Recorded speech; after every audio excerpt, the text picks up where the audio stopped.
नमस्कार, मैं वरुण कुमार। आप देख रहे हैं मनी 9 और अब वक्त है मनी टाइम का। आपको रुलाने वाले हैं आलू, प्याज और टमाटर। जी हाँ, ऐसा हमारा नहीं बल्कि भारत सरकार के फूड प्रोसेसिंग इंडस्ट्रीज मंत्रालय का कहना है। मंत्रालय की मार्केट इंटेलिजेंस रिपोर्ट ये बता रही है कि हाल ही में खराब मौसम की वजह से बारिश और ओलावृष्टि से आलू, प्याज और टमाटर की फसल को नुकसान पहुंचा है। इससे आगे आने वाले दिनों में इनकी कीमतें बढ़ सकती हैं। उत्पादक राज्यों में प्याज और टमाटर के दाम पहले ही मंडियों में पिछले साल के मुकाबले लगभग 2 गुने हो चुके हैं। बम्पर उत्पादन के चलते आलू का दाम पिछले 1 साल के भाव से ज़रूर कम है, लेकिन अब रबी उत्पादन घटने की आशंका के बीच जल्द ही इसके दाम भी बढ़ने की बात कही जा रही है। स्विगी और जोमेटो से अब आप खाना मंगाएंगे तो ज़्यादा डिस्काउंट नहीं मिलेगा। कोरोना की तीसरी लहर ने जहां एक और बहुत से रेस्टोरेंट्स को बंद कर दिया है, तो वहीं दूसरी ओर ऑनलाइन फूड की मांग को बढ़ा दिया है। डिमांड और सप्लाई का मिसमैच और सब्जियां, खाद्य तेल और पेट्रोल की कीमत 20% तक बढ़ने से स्विगी और जोमेटो ने अपने प्रॉफिट को बढ़ाने के लिए डिस्काउंट में कटौती कर दी है। जोमेटो के एक कर्मचारी का कहना है कि क्रिसमस और न्यू ईयर पर हैवी डिस्काउंट के बाद इसमें कमी आनी एक साइक्लिक चीज़ है। जब एक बार सब कुछ सामान्य हो जाएगा, तब एक बार फिर हैवी डिस्काउंट्स का नया दौर देखने को मिलेगा। थोक मुद्रास्फीति को लेकर एक राहत भरी खबर है। दिसंबर में थोक मूल्य सूचकांक पर आधारित महंगाई की दर घटकर 13.56% रही है। लगातार 9वें महीने WUPI मुद्रास्फीति दोहरे अंक में बनी रही। नवंबर में थोक महंगाई दर 14.23% थी। दिसंबर 2020 में महंगाई की दर 1.95% थी। महंगाई दर ऊंची बनी रहने से RBI अगले महीने अपनी नीतिगत दरों को स्थिर बनाए रख सकता है। देश में UPI ई-मैंडेट के जरिए भुगतान करने का चलन तेजी से बढ़ रहा है। ऑटो पेमेंट पर पिछले साल अक्टूबर में आए रिजर्व बैंक के नए नियमों का यूनिफाइड पेमेंट इंटरफेस यानी UPI को फायदा मिल रहा है। इसमें ग्राहकों को ये सुविधा मिलती है कि वो अपने बिल या EMI के भुगतान के लिए रेकरिंग ई-मैंडेट सेट कर सकते हैं। NPCI के मुताबिक दिसंबर 2021 में UPI ऑटो पे फीचर से ई-मैंडेट की संख्या 60 लाख तक पहुंच गई। नवंबर के मुकाबले इसमें 32% की बढ़त हुई।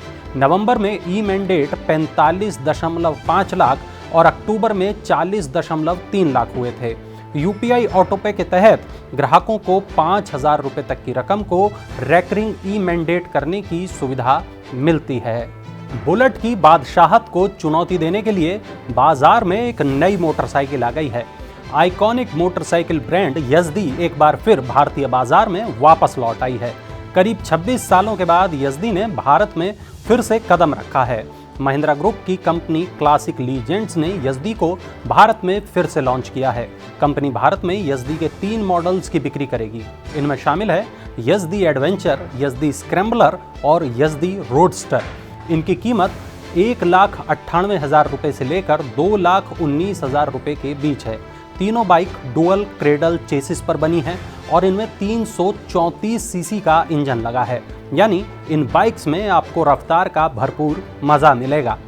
BPCL को खरीदने के लिए वेदांता ग्रुप ने बोली लगाई है। ठंडी पड़ी BPCL की बिक्री पर चर्चाओं का बाजार फिर गर्म है। अनिल अग्रवाल के वेदांता ग्रुप ने BPCL को खरीदने के लिए 12 अरब डॉलर यानी 90,000 करोड़ रुपए की कीमत लगाई है। BPCL में सरकार की हिस्सेदारी 53% है और वो इसको बेचने की सितंबर डेडलाइन से चूक गई है। ये सौदा सरकार के लिए बहुत महत्वपूर्ण है क्योंकि उसे अपने खर्च योजनाओं के लिए पैसा चाहिए। क्रिप्टो करेंसी पर अनिश्चितता के बीच देश में पहला क्रिप्टो ETF लाने की तैयारी चल रही है।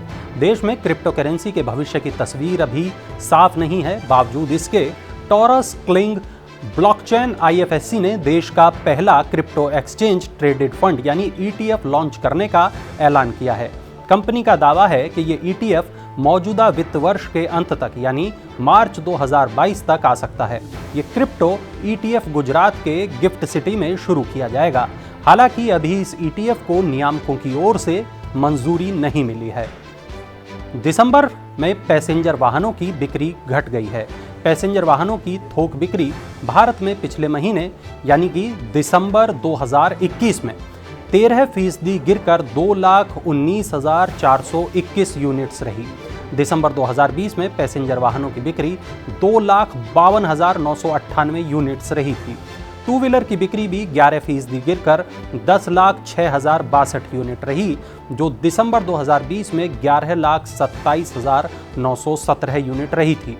मोटरसाइकिल की बिक्री भी 2% गिर गई और स्कूटर की बिक्री 24% गिरी है। निर्यात बढ़ने की खबर से अगर आप खुश हैं तो बहुत खुश होने की कोई ज़रूरत नहीं है, क्योंकि व्यापार घाटा भी बढ़ा है। दिसंबर महीने में देश का निर्यात सालाना आधार पर 38.91% बढ़कर 37.81 अरब डॉलर हो गया। हालांकि इस दौरान व्यापार घाटा बढ़कर 21.68 अरब डॉलर हो गया। दिसंबर 2021 में आयात 38.55% बढ़कर 59.48 अरब डॉलर रहा। अप्रैल से दिसंबर के बीच निर्यात 50% बढ़ गया और 301.38 अरब डॉलर रहा। कंपनियों को लेट लतीफी अब बहुत महंगी पड़ेगी। कारपोरेट अफेयर्स मिनिस्ट्री ने फाइनेंशियल और एनुअल रिटर्न सहित कुछ फॉर्म के लिए लेट फीस में इजाफा किया है। आदतन नियामकीय अनुपालन में देर करने वाली कंपनियों को अब ऐसा करना काफ़ी महंगा पड़ेगा। मंत्रालय ने सामान्य फाइलिंग फीस की तुलना में लेट फीस में 3 से 18 गुना तक बढ़ोतरी कर दी है और ये नई शुल्क व्यवस्था 1 जुलाई से लागू हो जाएगी। भारत और ब्रिटेन के बीच शुरू हुई मुक्त व्यापार समझौते पर बातचीत। भारत और ब्रिटेन ने अनौपचारिक रूप से मुक्त व्यापार समझौते यानी FTA के लिए औपचारिक रूप से बातचीत शुरू कर दी है। इससे दोनों देशों के बीच द्विपक्षीय व्यापार 2030 तक दोगुना होकर 100 अरब डॉलर तक पहुंचने की उम्मीद है। दोनों देशों की ओर से कहा गया कि पहले दौर की बातचीत 17 जनवरी को शुरू होगी और उसके बाद के दौर की बातचीत करीब हर 5 हफ्ते में होगी।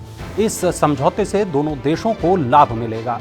भारत की देखा देखी अब पाकिस्तान ने भी क्रिप्टो के खिलाफ कदम उठा लिया है। जी हाँ, पाकिस्तान के केंद्रीय बैंक ने भी क्रिप्टो करेंसी और अन्य संबंधित गतिविधियों पर पूरी तरह से प्रतिबंध लगाने की सिफारिश की है।